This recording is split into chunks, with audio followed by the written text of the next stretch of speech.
क्या 2 मिनट की देरी किसी बच्चे का पूरा एक साल खा सकती है? क्या बारिश, ट्रैफिक, एक्सीडेंट या किसी अनहोनी की सजा एक मेहनती छात्र को उसका भविष्य छीन कर दी जा सकती है? और सबसे बड़ा सवाल, जब सरकारी दफ्तरों में लोग घंटों लेट पहुंचते हैं, जब फाइलें महीनों तक धूल खाती रहती हैं, जब जनता घंटों लाइन में खड़ी रहती है, तब किसी की नौकरी नहीं जाती। लेकिन अगर एक बच्चा 1 मिनट या 2 मिनट लेट हो जाए तो उसका पूरा साल खत्म कर दिया जाता है। आज हम बात करेंगे उस दर्द की, उस बेबसी की, उस चीख की जो नीट परीक्षा केंद्रों के बाहर हजारों माँ बाप की आंखों में से बह रही थी। आदाब, मैं आगा खुर्शीद खान। देश में नीट परीक्षा एक बार फिर सवालों के घेरे में है। पहले पेपर लीक के आरोप, फिर परीक्षा व्यवस्था पर सवाल, फिर एडमिशन कार्ड से जुड़ी शिकायतें और अब परीक्षा केंद्रों के बाहर रोते बिलखते छात्र और उनके माता पिता। यह सिर्फ एक परीक्षा नहीं है, ये लाखों परिवारों के सपनों का सवाल है। किसी इंसान की बेटी, किसी मजदूर का बेटा, किसी रिक्शा चालक का बच्चा जो पूरे साल दिन रात पढ़ता है, वो सिर्फ एक सीट के लिए नहीं लड़ रहा होता, वो अपने पूरे परिवार की जिंदगी बदलने के लिए लड़ रहा होता है। लेकिन सवाल यह है, क्या सिस्टम उनकी मेहनत की इज्जत कर रहा है या उनके साथ ऐसा व्यवहार किया जा रहा है जैसे वो अपराधी हों? यह संकट शुरू होता है पेपर लीक से।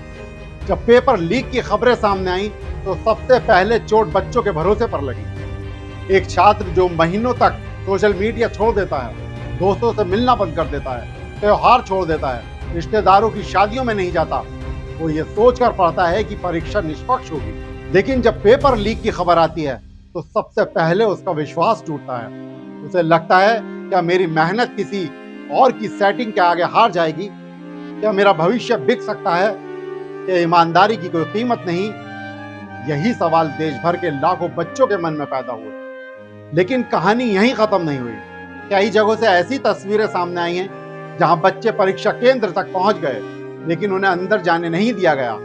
किसी की घड़ी में 1 मिनट ज्यादा था, किसी की घड़ी में 2 मिनट कम था। किसी को ट्रैफिक ने रोक लिया, किसी को बारिश ने रोक लिया, किसी के रास्ते में दुर्घटना हो गई और फिर भी दरवाजा बंद, सपना बंद, भविष्य बंद, उम्मीद बंद।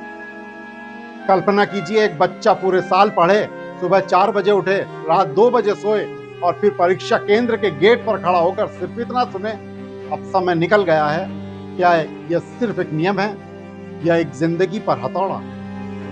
सबसे दर्दनाक दृश्य तब दिखाई देते हैं जब कोई पिता हाथ जोड़कर विनती करता है, साहब बस 2 मिनट लेट हुए हैं, साहब रास्ते में जाम था, साहब बच्चे पूरा साल पढ़े, अंदर जाने दीजिए। लेकिन जवाब मिलता है, नियम नियम है। उस समय कोई नियम नहीं रोता। रोता है एक बाप जिसने अपनी कमाई का हर रुपया बच्चे की किताबों पर खर्च किया, जिसने खुद पुराने कपड़े पहने लेकिन बच्चे के लिए कोचिंग फीस भरी, जिसने खुद की जरूरतें मार दी ताकि बच्चा डॉक्टर बन सके, और फिर उसी बाप को गेट के बाहर खड़ा करके उसकी आंखों के सामने उसके बच्चे का सपना तोड़ दिया जाता है। और एक सवाल जो पूरे देश में उठ रहा है, क्या ये छात्र आतंकवादी हैं? क्या छात्र परीक्षा देने आते हैं या आतंकवादी घोषित होकर आते हैं? छात्रों की तलाशी जरूरी है, नकल रोकना जरूरी है, पारदर्शिता जरूरी है, लेकिन क्या गरिमा भी जरूरी नहीं? क्या कई जगहों से ऐसी शिकायतें सामने आई कि तलाशी की प्रक्रिया को लेकर छात्र असहज महसूस कर रहे थे। छात्रों और अभिभावकों का कहना था कि जांच का तरीका सम्मानजनक और संवेदनशील होना चाहिए। आखिर ये बच्चा अपराधी नहीं है, ये वही बच्चे हैं जिनसे देश का भविष्य बनने की उम्मीद की जाती है। अब सबसे बड़ा सवाल यही है, अगर कोई बच्चा 2 मिनट लेट हो जाए तो उसकी सजा पूरा 1 साल क्यों? क्या शिक्षा व्यवस्था में इंसानियत के लिए कोई जगह नहीं? क्या कोई आपातकालीन प्रावधान नहीं हो सकता? क्या कोई सत्यापन प्रक्रिया नहीं हो सकती? क्या किसी जिम्मेदार अधिकारी को परिस्थिति देखने का अधिकार नहीं होना चाहिए? नियम जरूरी है, लेकिन नियमों का उद्देश्य व्यवस्था बनाना होता है, जिंदगी बर्बाद करना नहीं। सरकार और प्रशासन से सवाल पूछा जाएगा और पूछा जाना भी चाहिए, क्योंकि लोकतंत्र में सवाल पूछना नागरिक का अधिकार है। पहला सवाल, अगर परीक्षा इतनी महत्वपूर्ण है तो व्यवस्था इतनी कमजोर क्यों? दूसरा सवाल, बार बार परीक्षा प्रणाली विवादों में क्यों आती है? तीसरा सवाल, बच्चों और अभिभावकों को इतनी मानसिक पीड़ा क्यों झेलनी पड़ती है? चौथा सवाल, क्या नीति बनाते समय जमीन की वास्तविक परिस्थितियों को ध्यान में रखा जाता है? पांचवा सवाल, क्या लाखों छात्रों की मेहनत को सिर्फ घड़ी की सुई के भरोसे छोड़ देना न्याय है?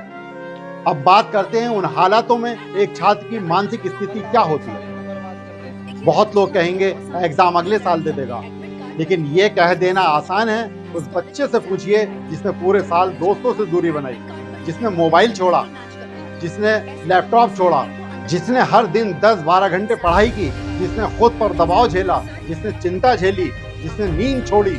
उसके लिए अगले साल सिर्फ 2 शब्द नहीं है, वो 1 और साल का संघर्ष है, 1 और साल का खर्च है, 1 और साल का मानसिक दबाव है। ये देश के भविष्य के साथ कैसा व्यवहार है? हम अक्सर कहते हैं बच्चे देश का भविष्य हैं, लेकिन क्या हम वास्तव में ऐसा मानते हैं? अगर मानते हैं तो फिर उनके साथ संवेदनशीलता क्यों नहीं? उनकी मेहनत का सम्मान क्यों नहीं? उनके परिवारों के दर्द को समझने की कोशिश क्यों नहीं? आज शायद किसी घर में खाना नहीं बना होगा, किसी माँ की आंखें सूजी होंगी, किसी पिता ने चुपचाप कमरे में जाकर आंसू पोंछे होंगे, किसी बच्चे ने अपनी किताबों को देखकर खुद से पूछा होगा, क्या मेरी गलती सिर्फ इतनी थी कि मैं 2 मिनट लेट हो गया? और शायद यही सवाल पूरे देश को खुद से पूछना चाहिए। क्या हमारी शिक्षा व्यवस्था बच्चों को अवसर दे रही है या सिर्फ उन्हें परख रही है? क्या नियम इंसान के लिए हैं या इंसान नियमों के लिए? अगर आपको लगता है कि लाखों छात्रों की मेहनत का सम्मान होना चाहिए, अगर आपको लगता है कि शिक्षा व्यवस्था में संवेदनशीलता होनी चाहिए, अगर आपको लगता है कि किसी बच्चे का भविष्य सिर्फ 2 मिनट की देरी से तय नहीं होना चाहिए, तो इस मुद्दे पर चर्चा जरूर कीजिए। क्योंकि जब एक छात्र का सपना टूटता है तो सिर्फ एक कैरियर नहीं टूटता, एक परिवार की उम्मीद टूटती है। और जब उम्मीद टूटती है तो उसका दर्द सिर्फ एक घर तक सीमित नहीं रहता, वो पूरे समाज को कमजोर कर देता है।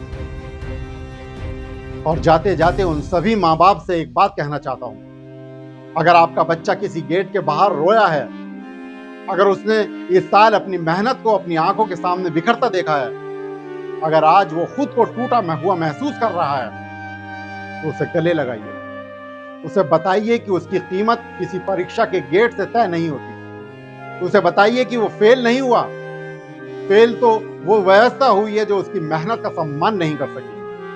याद रखिए, एक बंद दरवाजा किसी बच्चे की मंजिल नहीं रोक सकता, एक परीक्षा किसी इंसान की पूरी पहचान नहीं होती, और 1 साल की देरी किसी सपने का अंत नहीं होती।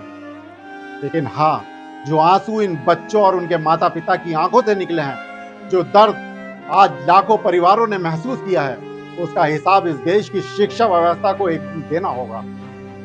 क्योंकि इतिहास गवाह है कि मेहनत करने वालों के साथ नाइंसाफी होती है तो सवाल सिर्फ बच्चों के भविष्य पर नहीं उठते, सवाल पूरे सिस्टम की इंसानियत पर उठते हैं। और आज देश का हर संवेदनशील इंसान यही पूछ रहा है, आखिर 2 मिनट की देरी का गुनाह इतना बड़ा कैसे हो गया कि उसके बदले किसी बच्चे से उसका पूरा 1 साल छीन लिया गया। दोस्तों, इस वीडियो को ज्यादा से ज्यादा शेयर कीजिएगा, क्योंकि देश के लाखों छात्रों की आवाज दबनी नहीं चाहिए। यह सिर्फ इन बच्चों का मामला नहीं, बल्कि देश के भविष्य का सवाल है। अगर आज हम इन बच्चों के दर्द और उनके परिवारों की बेबसी पर खामोश रहे, तो कल किसी और का सपना इसी तरह कुचल दिया जाएगा। आवाज उठाइए, सवाल पूछिए और इस वीडियो को इतना फैलाइए कि सत्ता के गलियारों तक इन बच्चों की पुकार पहुंच सके। शुक्रिया।